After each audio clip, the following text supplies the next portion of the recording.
আসসালামু আলাইকুম ওয়া রাহমাতুল্লাহি ওয়া বারাকাতুহু। ব্রেকিং নিউজগুলো নিয়ে উপস্থিত হয়েছি।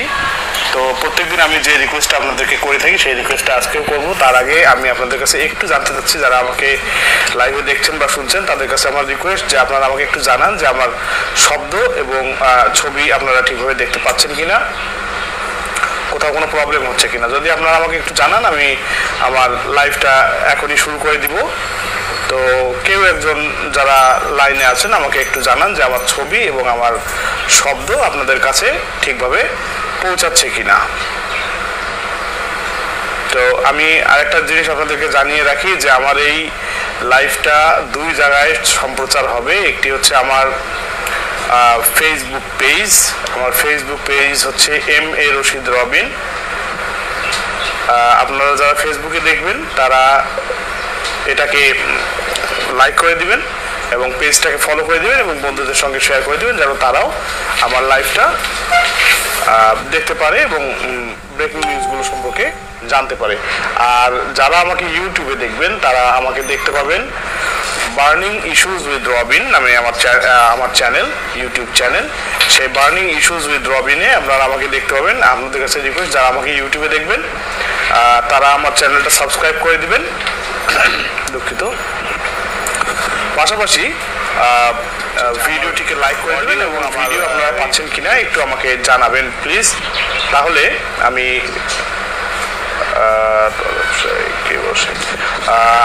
আসলে আমার ম্যান পাওয়ার আছে, তারাই এইগুলো এবং ঠিক আছে আমি ছবি আপনারা দেখতে শুনতে পাচ্ছেন কিনা একটু কমেন্ট করলে আমি ওয়ার্ল্ড নিউজটা শুরু করে দেবো ইনশাআল্লাহ। তো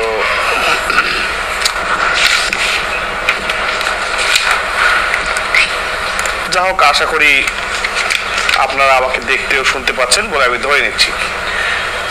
আমি আপনাদেরকে আজকে আমি একটা নাম বলে শুরু করব। আজকে একটি নাম আপনাদেরকে বলছি, লিন্ডসে গ্রাহাম। লিন্ডসে গ্রাহাম হচ্ছেন আমেরিকার যে সিনেট রয়েছে সেই সিনেটের একজন সদস্য, অর্থাৎ আমেরিকার একজন সিনেটর। এই লিন্ডসে গ্রাহাম গতকালকে বলেছিলেন যে আমাদের যে পবিত্র ভূমি আছে গা, ওই যে যা, তো আমি আমার আলোচনা করছি। তো লিন্ডসে গ্রাহাম নামে আমি যে ব্যক্তির নাম বললাম, তিনি হচ্ছেন একজন সিনেটর, ইনি আমেরিকান সিনেটর।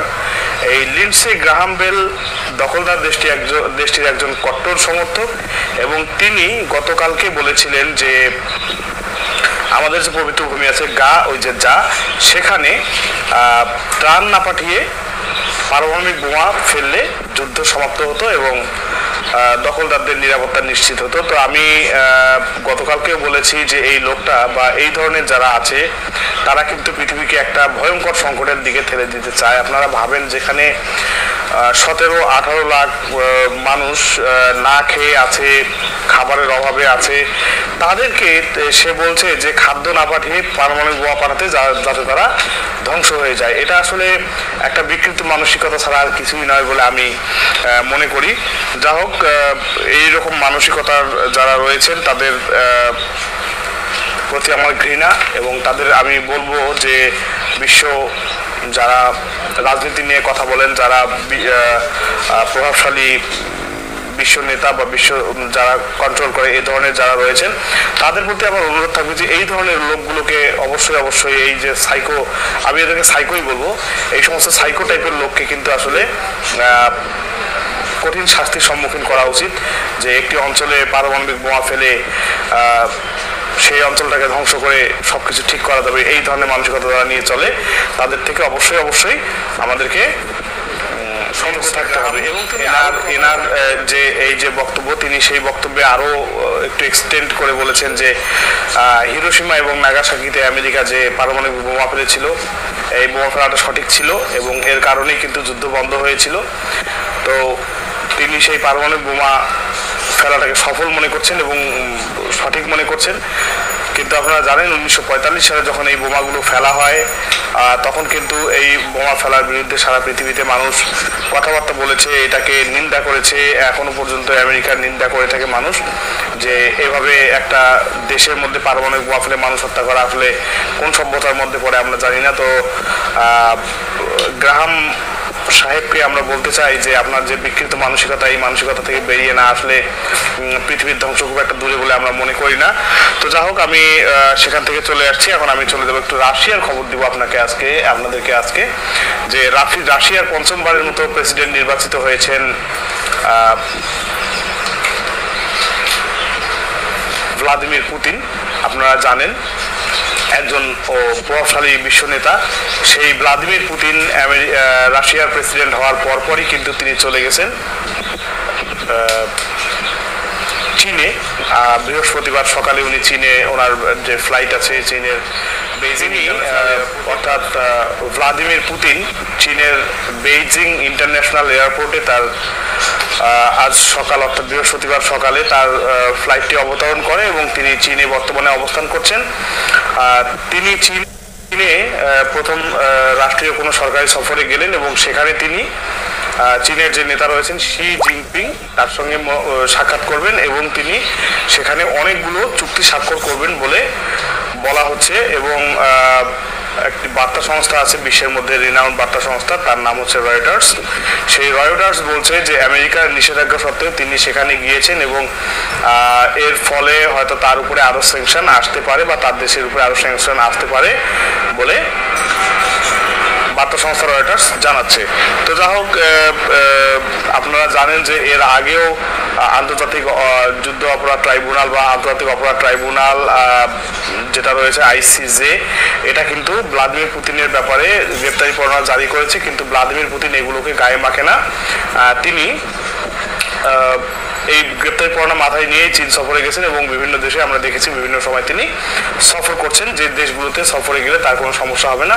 মূলত এই ধরনের দেশগুলোতেই তিনি বেশি সফর করে থাকেন। তো যা হোক, এবার প্রেসিডেন্ট হওয়ার পরে, পঞ্চমবারের মতো প্রেসিডেন্ট নির্বাচিত হওয়ার পরে তিনি কিন্তু গেলেন